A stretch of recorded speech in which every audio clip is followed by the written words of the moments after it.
Hey everyone, my name is Dr. Sanjay Maniar. I'm a cardiologist at Memorial Hermann Southwest Hospital. Well, the American Heart Association recommends that you have a diet that's balanced with fresh fruits and vegetables, whole grains, low-fat dairy, skinless poultry and fish, and incorporating things like nuts and low-fat cooking oils into your diet. Now, an indulgence such as a bowl of ice cream is not something that you should have every day, but moderation is key. Once in a while is acceptable, but still focusing on those first few things is essential for your heart health. On average, you should try to get about 30 minutes of cardiovascular exercise, which is of moderate intensity over the course of the day, 4 to 5 times per week.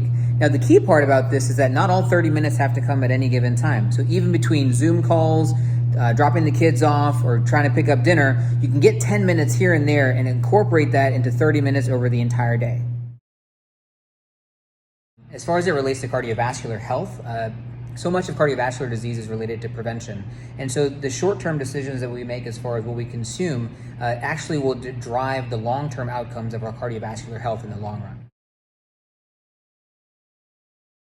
The best piece of advice that I can give to someone who wants to improve their heart health in the kitchen is to start today and start small.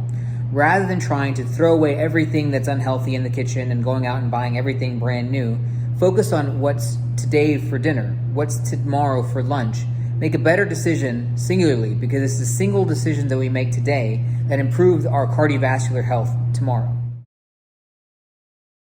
Now, as delicious as something like fried chicken can be, we all know that it's not great for us, so moderation is key.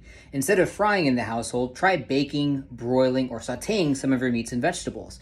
This way, you can get all of the nutrition, all of the value, but without having the extra fat and cholesterol into your daily intake. Be aware of where sneaky calories can come from. Now, we all know that salads are supposed to be fantastic and super healthy, but did you know that a packet of this kind of ranch dressing actually contains 150 calories and 20% of your entire daily fat content? In comparison, something like this Italian dressing has only 25 calories and 0% of your daily fat. Guess that's a little bit of food for thought, right?